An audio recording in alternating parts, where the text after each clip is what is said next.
साथियों नमस्कार। आप सुन रहे हैं ऑडियो बुक हर घर अंबेडकर, जिसे लिखा है डॉक्टर एम एल परिहार जी ने और जो बुद्धम पब्लिशर्स जयपुर से प्रकाशित है। आज हम इसका 15वां भाग देखेंगे। हेडिंग है भारतीय नारी के उद्धारक का क्रांतिकारी हिंदू कोड बिल। भारत के संविधान का कार्य पूरा होते ही बाबा साहेब ने एक और सुधारवादी संग्राम की घोषणा कर दी। वह था हिंदू कोड बिल। दरअसल वह लंबे समय से हिंदू समाज में सुधार की ज़रूरत महसूस कर रहे थे और देश के कानून मंत्री के रूप में मिले इस अवसर का लाभ लेना चाहते थे। पिछले 10 वर्षों से हिंदुओं के अमानवीय धार्मिक और सामाजिक नियमों में संशोधन के प्रयास चल रहे थे। ब्रिटिश सरकार ने 1947 में सर बी एन राव की अध्यक्षता में एक कमेटी भी बनाई, जिसने देश भर का दौरा कर हिंदू नेताओं और समाज सुधारकों के विचार सुनकर हिंदू कोड बिल का एक खाका तैयार किया। सेंट्रल काउंसिल में 1946 तक इस पर कोई अमल नहीं हुआ। जब भी सेंट्रल असेंबली में विचार के लिए पेश किया जाता तो पुनर्विचार के लिए वापस भेज दिया जाता था। कानून मंत्री के रूप में अंबेडकर ने इस बिल में परिवर्तन कर लिया। दिन रात मेहनत कर इसे पूरी तरह बदलकर ऐसा स्वरूप दे दिया कि आज भी वह बिल भारतीय नारी की मुक्ति का दस्तावेज माना जाता है। अंबेडकर तो मनु के द्वारा बनाए गए स्त्री व शूद्रों की गुलामी के काले कानूनों को तोड़ना ही चाहते थे। हिंदू कोड बिल के माध्यम से वह स्त्रियों को पुरुषों के बराबर सामाजिक व आर्थिक हक दिलाने के लिए तैयार थे। अंबेडकर ने सेंट्रल असेंबली में विचार के लिए 1946 में प्रस्तुत किए गए हिंदू कोड बिल को बदलकर अक्टूबर 1948 में संविधान निर्मात्री सभा के समक्ष पेश किया। इस बिल पर भी उन्होंने काफ़ी मेहनत की। हालांकि 1946 में राव कमेटी द्वारा यह बिल तैयार किया गया था, जिसका उद्देश्य हिंदू कानूनों को संहिता का रूप देना ही था। अंबेडकर ने इस बिल में हिंदू स्त्रियों को उत्तराधिकार तथा संपत्ति में अधिकार देने के प्रावधान रखे। ज्यों ही हिंदू कोड बिल को बाबा साहेब ने हाथ लगाया, देश का रूढ़िवादी हिंदू समाज बौखला गया। सारे भारत में हलचल मच गई। हिंदू धर्म के ठेकेदारों की चूलें हिलने लगी। यह कहा गया कि हिंदू कोड बिल हिंदू परंपराओं और रीतियों का सर्वनाश कर देगा।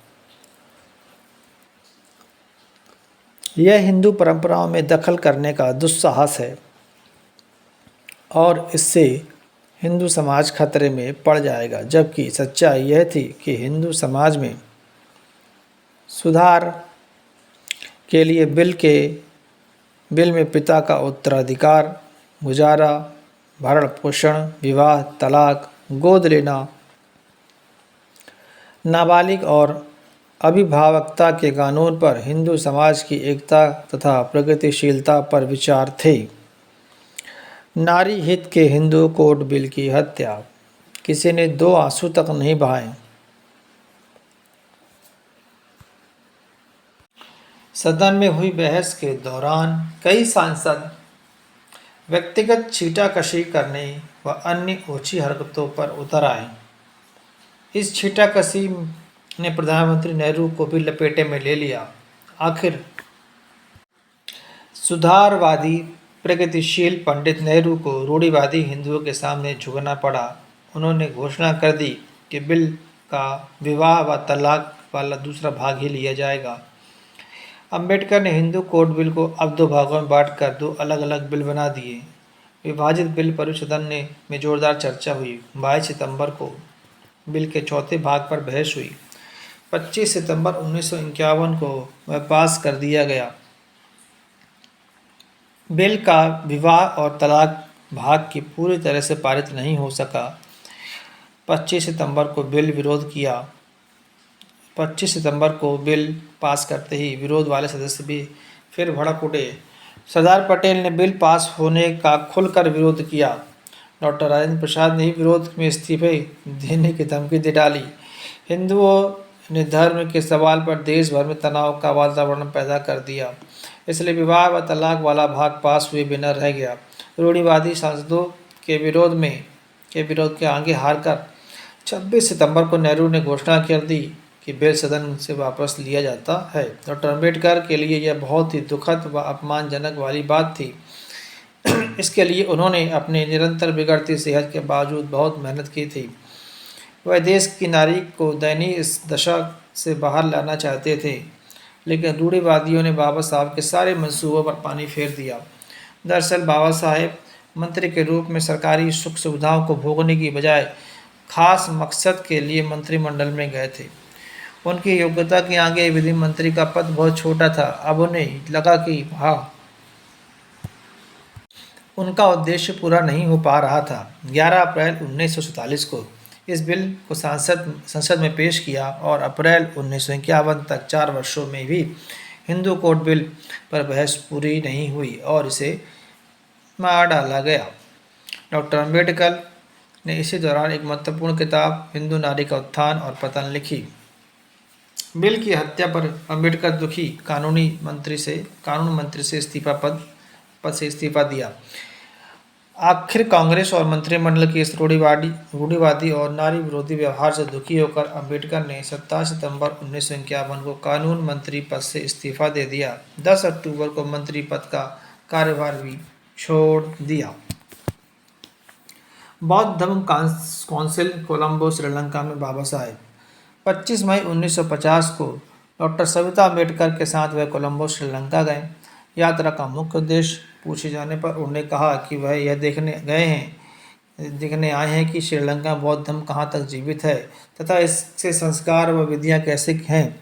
6 जून 1950 को कोलंबो में बौद्ध धर्म काउंसिल में बाबा साहेब ने भारत में बौद्ध धर्म का विकास तथा लुप्त होना विषय पर भाषण दिया। उन्होंने कहा कि भारत से हालांकि बौद्ध धर्म भौतिक रूप से नजर नहीं आ रहा है, लेकिन आध्यात्मिक शक्ति के रूप में वह आज भी जीवित है।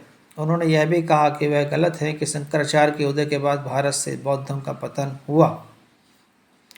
सच तो यह है कि शंकराचार्य और उनके गुरु दोनों ही बौद्ध अनुयायी थे। अरे वाह, ये बहुत अच्छी बात कही उन्होंने, यानी कि शंकराचार्य जो है प्रच्छन्न बौद्ध थे। ये बात जो कही जाती रही शायद ये अब सही लगती नज़र आ रही है, क्योंकि बाबा साहब ने इस बात को कहा है कि शंकराचार्य और उनके गुरु दोनों ही बौद्ध अनुयायी थे। अपने भाषण में भारत से बौद्ध धर्म के लुप्त होने के कारण का जिक्र करते हुए कहा कि बौद्ध धर्म के खिलाफ जोरदार प्रचार करने वाले वैष्णव व शैव समुदायों के लोगों ने बौद्ध धर्म के कुछ रीति रिवाजों परंपराओं को अपना लिया। जब तुर्की के बख्तियार खिलजी ने आक्रमण किया तो बिहार के हजारों बौद्ध भिक्षुओं का कत्ल हुआ। कुछ भिक्षु अपने प्राण बचाने के लिए तिब्बत, चीन और नेपाल भाग गए। उसके बाद बचे हुए काफ़ी बौद्ध ने हिंदू धर्म को स्वीकार कर लिया। इसके अलावा बौद्ध धर्म के संस्कारों का आचरण बहुत कठिन था, जबकि हिंदू धर्म में बहुत आसान था। फिर भारत का राजनीतिक वातावरण बौद्ध धर्म के प्रचार के अनुकूल नहीं था। तो ये हमारा 15वां भाग यहाँ समाप्त होता है। जल्दी मिलते हैं अगले भाग में, तब तक के लिए जय भीम।